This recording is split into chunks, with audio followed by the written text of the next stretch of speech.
तो सीक्वेंस के बारे में हमने समझ लिया कि सीक्वेंस क्या होता है। अब आते हैं एपी पे, अरिथमेटिक प्रोग्रेशन किसे बोलते हैं। अब अभी तक हमने ये जाना कि इस तरह से अगर कोई नंबर लिखा हुआ है 1 3 5 7 9, तो ये एक ऐसा पैटर्न है जिसमें हर एक नंबर दो दो से आगे की तरफ बढ़ रहा है। इसमें हम अगला टर्म बता सकते हैं, 11 होगा, फिर 13 होगा, इस तरीके से।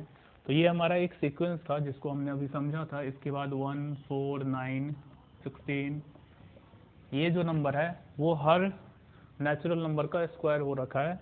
इसमें भी हम आगे का नंबर बता सकते हैं कि 5 का स्क्वायर होगा, फिर 6 का स्क्वायर होगा। तो ये भी एक हमारा सीक्वेंस है, 1 8 27। ओके, इस तरह से ये नंबर का क्यूब हो रखा है, तो ये भी एक हमारा सीक्वेंस है। और हर सीक्वेंस का जनरल टर्म अलग होता है, इसका n स्क्वायर है, इसका n स्क्वायर प्लस 2 है। तो अब एपी किसको बोलते हैं? तो एपी का मतलब होता है कि इस सारे ही सीक्वेंस में से एक ऐसा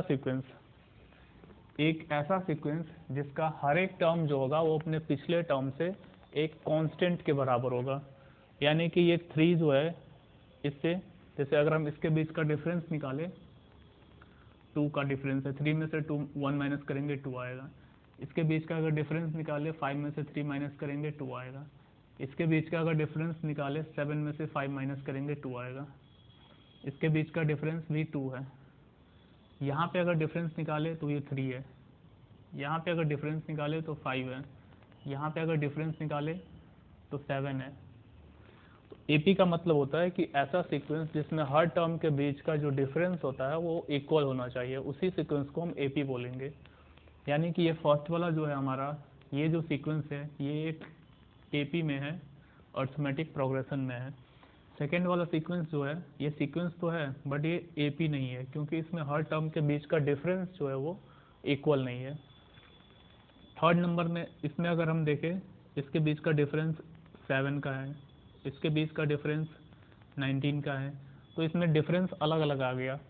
ऐसा सीक्वेंस जिसमें डिफरेंस सेम ना हो उसे हम एपी नहीं बोलेंगे। वो एक सीक्वेंस हो सकता है लेकिन वो एपी नहीं है। तो एपी का मतलब ये होता है कि कोई भी नंबर इस तरीके से लिखा हुआ होना चाहिए जिसके बीच डिफरेंस सेम होना चाहिए। हर टर्म जो है उनके बीच का डिफरेंस सेम होगा। इसे ही हम एपी बोलते हैं, अरिथमेटिक प्रोग्रेशन बोलते हैं। अब ये जो सेम जो डिफरेंस बता रहे हैं कि इसके बीच जैसे 1 1 का डिफरेंस है, हर एक नंबर के बीच 1 का डिफरेंस है। तो ये जो फिक्स जो कांस्टेंट एक नंबर जो डिफरेंस होता है, इसको कॉमन डिफरेंस बोलते हैं।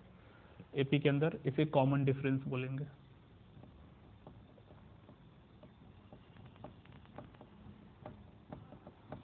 ठीक, जैसे ये एक एपी है, इसके अंदर कॉमन डिफरेंस 1 का है। ये दोनों तो एपी है ही नहीं। इस तरीके से हम नंबर को बता सकते हैं कि कौन सा सीक्वेंस एपी में होगा और कौन सा सीक्वेंस एपी में नहीं होगा। ओके, ये चीज़ समझ में आ गया होगा एपी के बारे में। अब इससे रिलेटेड कुछ क्वेश्चन देख लेते हैं कि कैसे पता चलेगा, कैसे हम फाइंड आउट कर सकते हैं कि कौन सा नंबर एपी में है और कौन सा नंबर एपी में नहीं है।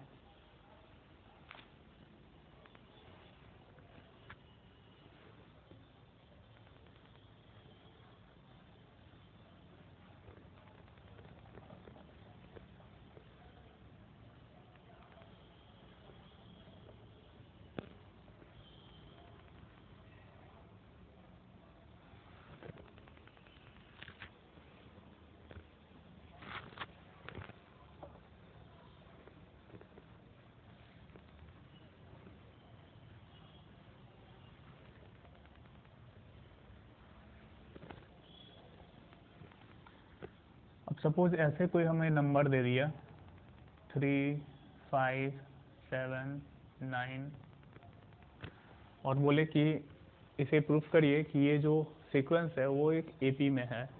तो प्रूफ करने का तरीका ये होता है, जैसे मैंने अभी समझाया कि इसको फर्स्ट टर्म बोलेंगे, ये T1 है, इसको सेकेंड टर्म बोलेंगे T2, इसको थर्ड टर्म बोलेंगे, इसको फोर्थ टर्म बोलेंगे, और ऐसे ही आगे है ये नंबर। इसी में अगर हमें डिफरेंस के बारे में बताया कि कॉमन डिफरेंस, तो ये जो फर्स्ट टर्म है इसको ए से भी डिनोट करते हैं। फर्स्ट टर्म हमारा 3 है।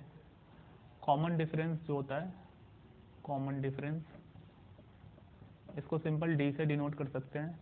ये T2 माइनस T1, किसी भी दो कंसेक्यूटिव टर्म को माइनस करने पर जो डिफरेंस आएगा वही इसका कॉमन डिफरेंस हो जाएगा। 5 माइनस 3 यानी कि 2, ये कॉमन डिफरेंस है। ऐसे ही अगर हम इस दोनों का कॉमन डिफरेंस निकालें T3 माइनस T2 तो ये आता है 7 माइनस 5 2। अगर हम T4 माइनस T3 करें तो ये आता है 9 माइनस 7 2। यानी कि हम क्या देख रहे हैं कि यहाँ पे सारा ही कॉमन डिफरेंस सेम आ रहा है। इसका मतलब ये हुआ कि ये जो सीक्वेंस है वो एक AP में है। ठीक है, तो बोल सकते हैं the given sequence is in AP। मैं ये बताना था कि ये AP में है या नहीं, तो इस तरीके से अगर कॉमन डिफरेंस सेम होता है तो फिर वो सीक्वेंस AP में हो जाएगा।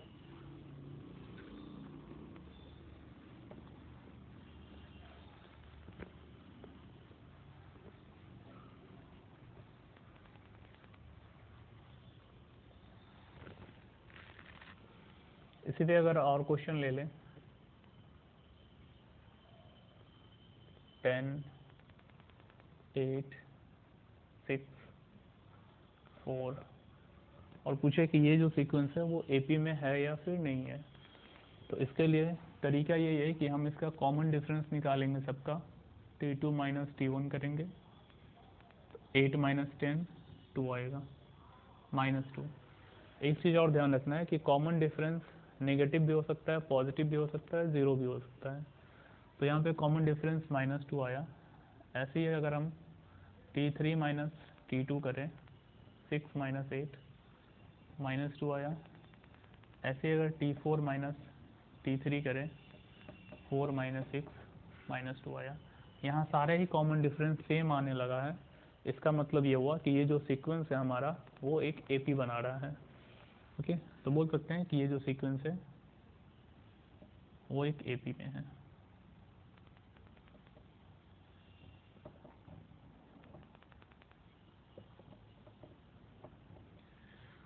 ओके, तो ये AP को पहचानने का तरीका है कि कोई भी सीक्वेंस दिया हुआ है तो हमें उसका कॉमन डिफरेंस फाइंड आउट करना है। अगर कॉमन डिफरेंस सेम आता है तो फिर वो AP में हो जाएगा।